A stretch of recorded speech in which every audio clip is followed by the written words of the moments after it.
I'm going to start bringing back new comic reviews as soon as humanly possible. But there's one thing in particular that I really wanted to, because I've got like a stack of 50 books I haven't read. Woo! Yeah, it's a lot. So anyway, but I did take the time to read Jason Aaron's Star Wars, and we're already 2 issues into Jason Aaron's Star Wars, and we have Darth Vader out now. And I want to talk about this a little bit because I'm flabbergasted by how much I'm enjoying it. And I had no intention of buying all of the Marvel Star Wars stuff. I bought the first issue on a whim because I really like Jason Aaron, and I was... yes? I'd like to point out to our viewers, listeners, heck, what format are we in again? I'd like to point out to our listeners that it's not that you are opposed to Star Wars, but you have always kind of identified yourself as more of a Trek guy. Would you say that? Well, yeah, but I mean that's a moot point now. We do a weekly show on Star Wars now. I mean, I've been doing Star Wars stuff lately. It's just I don't collect it. So I'm just saying it's significant that you're so excited about it. Not just that you like it, but that you're so excited about it. Yeah, I mean I was interested in reading the first issue because it's Jason Aaron, and I've liked pretty much everything I've ever read by Jason Aaron. Mm-hmm. And so I was going to buy the first issue, and also because I was really surprised and excited that it was selling as well as it was. That was a pre-order for 1 million copies. That's insane. We haven't seen anything like that since the 90s. You know, I was sad when Dark Horse lost the license because they've had it for so long, and I know a lot of Star Wars fans that really like that stuff. And I'm really impressed with Marvel now that they've got it for really stepping it up and making it something special. And so far, we've got the main Star Wars title, and then we've got Darth Vader. And I know Princess Leia is coming soon. There is a Kanan prequel for Star Wars Rebels, and I'll try that out because of course Dan and Steve and I are reviewing Star Wars Rebels, and I'm interested to see what they fill in there with Kanan. But for the most part, what we have right now is kind of a Star Wars status quo done in the Marvel style, which I think is super classy and just really cool. It's like reading X-Men titles, but it's Star Wars. And what I mean by that is, and I'm just saying this out of 3 issues, but I can see where it's probably going, where you could just read the one book, but you get a bigger sense of the broader picture if you read everything. And it reads a lot like Bendis' X-Men right now, where you could just read Uncanny, or you could, well, I mean, I'm reading both, so I'm assuming, it's hard to tell because I know both of what's going on, but I mean, like, I've known folks that were just reading Uncanny X-Men, and other folks that were just reading all new, but if you read both, then of course you have a bigger sense of what's going on, and there's a lot of crossing, but it's designed such where you can read one or the other. Star Wars is exactly the same way, and I also am impressed with the organization because directly after the second issue, Darth Vader comes out, and the second issue of the main Star Wars book by Aaron. Darth Vader comes out, written by Kieran Gillen, and the main events in that issue take place directly after the second issue of Star Wars. And reading month to month, that's really cool. Now, when it's collected later, that could be irritating for folks. But that's what an omnibus is for. Yeah, and I hope that they put it out that way. I don't know that they will. I hope they'll do it that way. But I really enjoy that because it's obvious that I'm always impressed when a house like this has their ducks in a row like that, and like these writers are clearly talking to each other, and they've got they know like what's happening in each other's books and where to jump off and stuff, and that's not easy to coordinate. So that's impressive. But the stories so far are really, really good. Like I said, I like the classiness of it. I like that I pop open the first issue and I feel like I'm in another movie. You open it up and it's a long time ago, a galaxy far, far away. They give you 1 page just for that, and then you open it up, 2-page spread, Star Wars. And you've got the music in your head, and then you turn the next page, and it's a crawl. And they do that for the main book, and then they do it for Darth Vader. I'm assuming they'll do it for Princess Leia also. And then for each subsequent issue, it's just a continuation of what you were reading, like it's a movie. What's really cool. Well, I should mention real quick that, of course, the art is just really beautiful in both of these. Star Wars, it's John Cassaday, and Vader, it's LaRocca. I forget his first name, and it's Salvador LaRocca. And I don't know, it's just like it's really cinematic. A lot of detail. It's just super bright and colorful, and it doesn't feel like a super adult Star Wars book. Like I was able to hand my 4-year-old the Darth Vader book. That's amazing if you really think about it. the Vader book reads like all of the really interesting behind the scenes villain posturing stuff that usually the main narrative would be interrupted by. And it's kind of cool that if you're just reading Star Wars, you don't really know what Darth Vader is doing behind the scenes. But if you want to know that stuff, you read Darth Vader, and you don't have to have like the main narrative interrupted by it. And yet, if you're reading it in sequence, it is being interrupted by it. It's kind of neat if you think about it. And but at the same time, Vader is a compelling protagonist in his own right, even though he's a bad guy who's constantly killing people. Because and honestly, that's the book I'm latching onto hardest right now. The Star Wars stuff, I mean, it's good. Although I should say that the second issue has a bunch of Darth Vader stuff in it, and that's what springboards the Darth Vader book, because Luke and Darth Vader meet.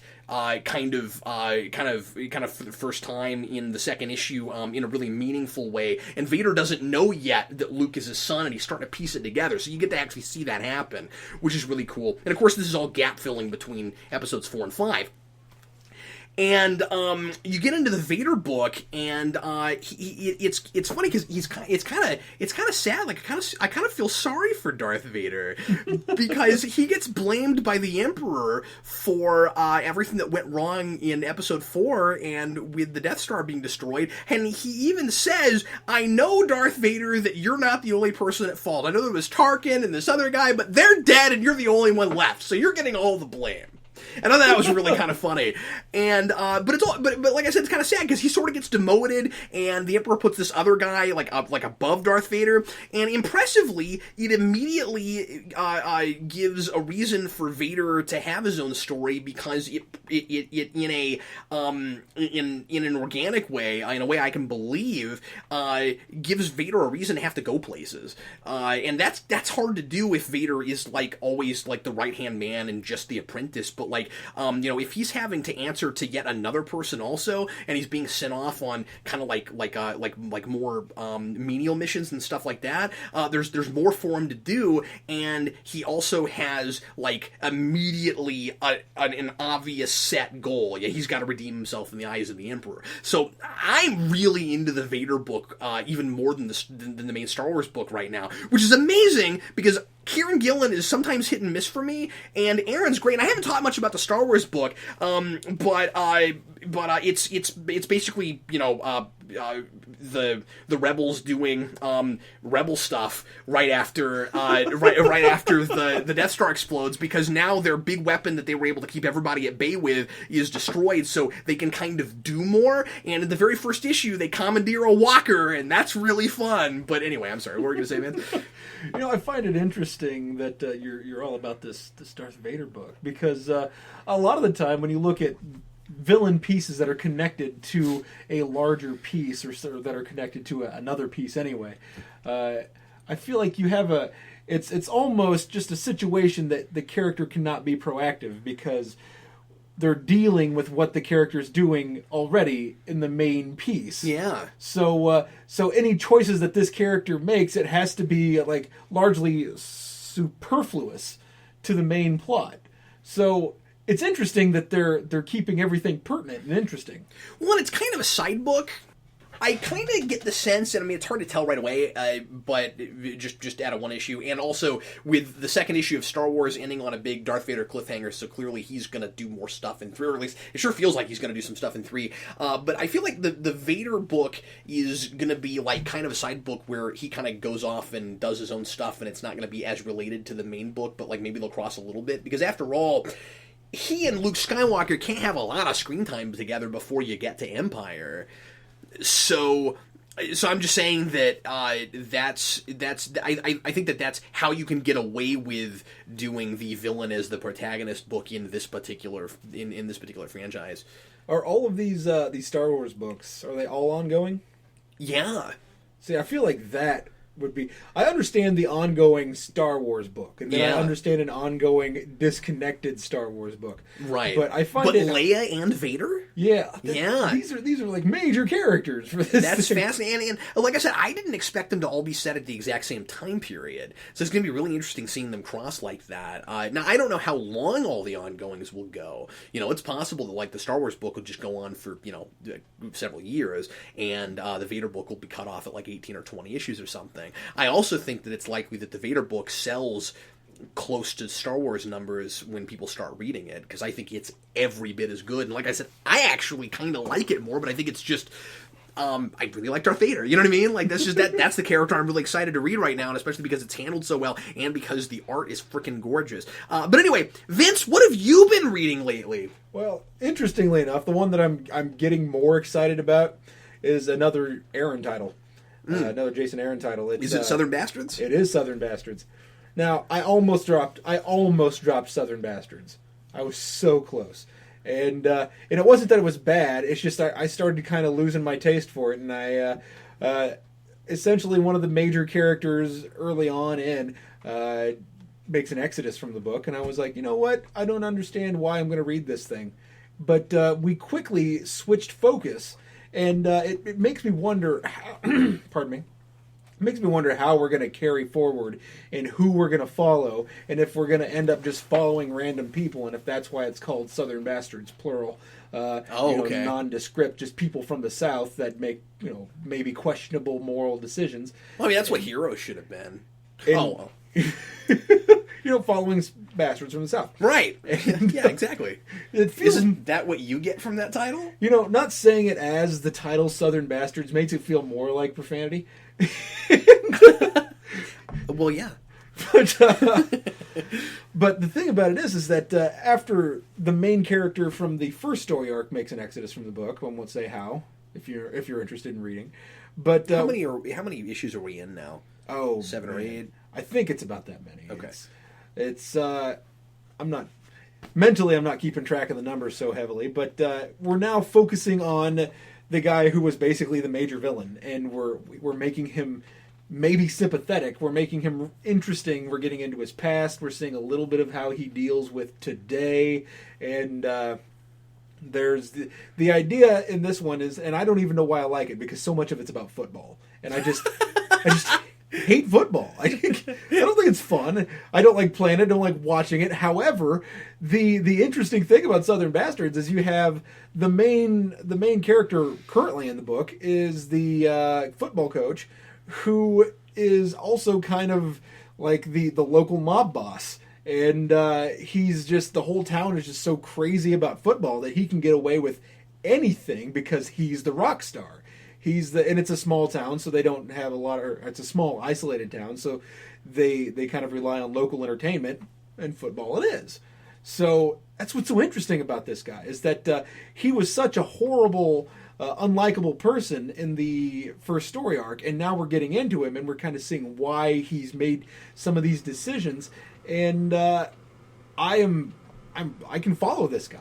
This is a character that I kind of want to ride this ride out and see where it's going, because at this point, until the book's no longer about him, then I know I'll be on the book as long as he's the main character. Now, I would support a Jason Aaron decision, whatever, if he wants to make the book about somebody else in there. I mean, I think it would be equally as interesting to get past this story arc where we're looking at the football coach, and then maybe focus on the sheriff that is in the back pocket of the football coach, because we've seen things in the first story arc that maybe the sheriff condones this stuff because he's kind of afraid for his life.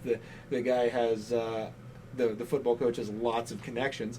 So I think after we're done with the coach, I would love to see what's going on with the sheriff, and I think that that Aaron has set up a plethora of possibilities here. And it just surprises me how interested he makes me in these, especially in people that like football. And I'm interested in this guy's success within football, and I want to see more. And that's kind of like the big thing I'm reading that I'm excited about right now. I got a lot of stuff on my poll right now that's just kind of stuff that I read. Yeah. Yeah. Well, I mean, save some other things, so maybe you can talk about it on future videos. I've had that with Aaron before too, where I'll read one issue and go, okay. I mean, the dialogue is good and the characters are interesting, but I don't know where this is going yet. And then usually, actually with Aaron, I have to say that with my own, at least from my own experience, because obviously I've not read everything he's written. Every time I give him a shot and come back for the next issue, he immediately takes me someplace. Usually, like, he's not the kind of writer that if you're not sure where he's going and you're not sure why you're supposed to care yet, he takes you any more than one more issue. Or at least that's what it's always been for me. I had that with the first issue of Thanos Rising. There's another thing, and I can't think of what. I think the new Thor book was kind of like that. Where like the first issue was just okay. There's a girl that got Thor powers. Okay. And then the next issue, and like that was kind of interesting. Just in I wonder what's going on with this, but like I didn't know anything about her yet. And then second issue, there's this really interesting mystery where it's like she thinks with like normal modern English vernacular, but she speaks in Asgardian speak. What? And so every issue he'll give you a little bit more, and like you don't know who this person is yet, and she seems to maybe know who she is but won't tell anybody yet. And like at first I thought that I was gonna get sick of that really fast, but we get a little more every issue, and so I keep kind of sticking with it. And plus he writes a really good Malekith, so that's but anyway.